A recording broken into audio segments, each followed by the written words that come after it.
In this third part of habit one, we're going to look at taking initiative, looking at our language and the idea of our circles of influence versus circles of concern. Our basic nature is to act, not to be acted upon, and it isn't ours.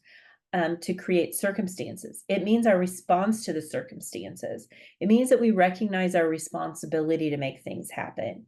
And when people hold us to responsible courses, it's not the meaning, it's a not the problem. In a reactive mode, in reading in this section from Covey, we hear the following. I frequently counseled people who wanted better jobs to show more leadership, to take interest in aptitude tests, to study industry, even specific problems the organization they're interested in were facing, and then to develop an effective presentation showing how their abilities could help solve the organization's problem. It's called the solution zone, and it's a key paradigm in business success. The response is usually agreement. Most people can see how powerfully such an appropriately affect their opportunities for advancement are on their employment when they behave so proactively. But many of them fail to take the necessary steps or the initiative to actually make it happen. I don't know where to go to the interest and to execute tests. How do I study industry or organizational problems? No one wants to help me. I don't have any idea how to make an effective presentation. Many people wait for something to happen or someone to take care of them. The people who end up with the best jobs are the proactive ones. They're solutions to who are the solutions to the problems. They're not the problems themselves. They seize the initiative to do whatever is necessary, consistent with correct principles to get the job done. And even as I was reading some of the different quotes that have used to speak our language, listening to our language, and the thing is, our attitudes and behaviors flow out of our paradigms. And if we use self-awareness to examine them, we can often see in them the nature of our underlying maps. Our language, for example, it's a very real indicator of the degree to which we see ourselves as proactive people. Think about the way that you use language. The language of reactive people absolves them of responsibility. They see things like, that's just me. That's just the way I am. That's what that means is that they think I am determined. There's nothing I can do about it. Another thing they might say, he makes me so mad. What they think is not my responsibility. My emotional life is governed by something outside my control. I can't do that. I just don't have the time. What they think is something outside the limited time is controlling them, or even what they hear they have to do it. This is people that are thinking circumstances of other people are forcing them to do what they must do. So if you look at this slide, we look at reactive language versus proactive language. Can you say things like, do you say things like, there's nothing I can do. That's just the way I am. It makes me mad. They won't allow that. I have to do it. I can't. I must. If only. I can choose a different approach, however. I can choose to control my own feelings. I can choose something I will prefer. I can create an effective presentation. Language comes from a basic paradigm, responsible, not able to choose my response. Again, from Covey, one time a student asked him, will you excuse me from class? I have to go on a tennis trip. You have to go or you choose to go, I ask. I really have to explain what will happen if you don't. What will happen if you don't go? Well, they'll kick me off the team. How would you like that as a consequence? I wouldn't. In other words, you choose to go because you want the consequence of staying on the team. What will happen if you miss my class? I don't know. Think hard. What do you think would be the natural consequence of not coming to my class? Well, you wouldn't kick me out. Would you? That would be a social consequence. That would be artificial. If you don't participate in the fitness team, you don't play. That's natural. But if you don't come to class, what would be the natural consequence? I guess I'll miss the grade. That's right. So you have to weigh that consequence to get the other consequence and make a choice. I know if it were me, I would choose to go on the tennis trip. That never said you had to do anything. I choose to go on this theory the choice to go is looking at a serious problem with reactive language, means that it becomes self-fulfilling. Self-fulfilling prophecies are when people start reinforcing the paradigm they believe.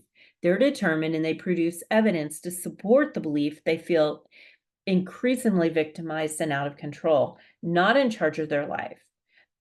They blame outside forces, other people's circumstances, even the stars, for their own situation. Besides language and relationships, another excellent way to become more self-aware regarding your own degree of productivity is to look at where we focus our time and energy. We each have a wide range of concerns: our health, our families, our work, school, financial, graduation. We can try and separate those things in which we have no particular problem, those things in which we have no particular mental or emotional involvement, by creating a circle of concern. Over the years, I've taught this material. It's typically hard to immediately think of things that you don't really concern yourself about because you have no concern. But for example, let me give you this example. For me, I would say the winner of Survivor is of no concern. No control, nothing involved with that. Whether the decision to get a light rail in Kansas City expanded out to the suburbs is no concern to me. As another example, I live very close. I came to my work. I work from home, actually. I can bike, I can walk, I can drive. So that's really no concern to me. I wouldn't ride it. But when we look at these things, when we look at things in our circle of concern, it becomes apparent there's some things over which we have no real control and other things that we can do something about. We can identify the latter by making a smaller circle inside the circle of concern, called the circle of influence. So, for example, we can be concerned about our health. We can't, though, really determine whether we're going to get a disease.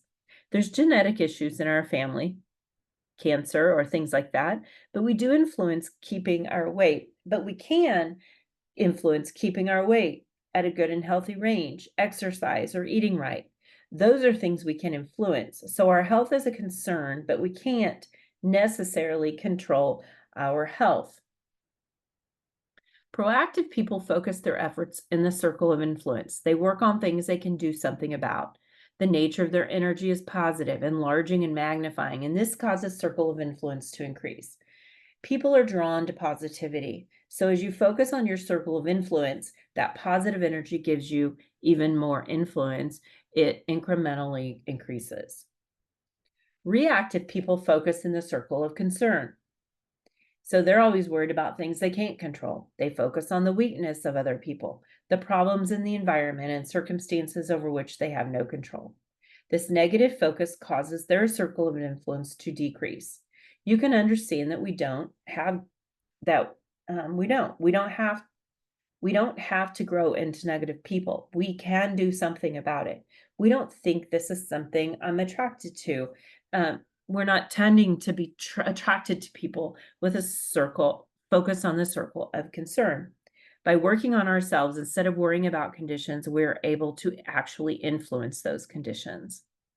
Now, when we look at the issues of control, the problems we face fall in one of these three areas. Direct control. These are the problems involving our own behavior. Indirect control. These are problems involving other people's behavior. Or no control. Problems we can do nothing about since our past or situation reality provides no power.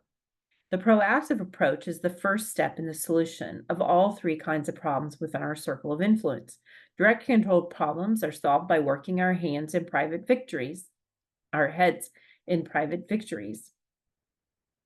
Indirect control problems are solved by changing our methods of influence, and we'll discuss these in the public victories. Controlling problems involve taking responsibility to change the line on the bottom of your face into a smile, to genuinely and peacefully accept that these problems are, and learn to live with them, even though we don't like them. Anytime we believe the problem is out there, that's the problem. We empower what's out there to control us. The provided approach is to change from the inside out, to be different, and by being different, to affect positive change in what's out there. Next, I'd like you to go to the worksheet and a circle of exercise. and the circles exercise. And the goal in this exercise is to discover situations that you may be thinking about. Um, and just take your time to start to shift your focus. So I might be concerned about X, like the health exam I'm going to have later. I need to be certain about my mom, and what's happening, my moment of health, or something that you are concerned about that you have influence over.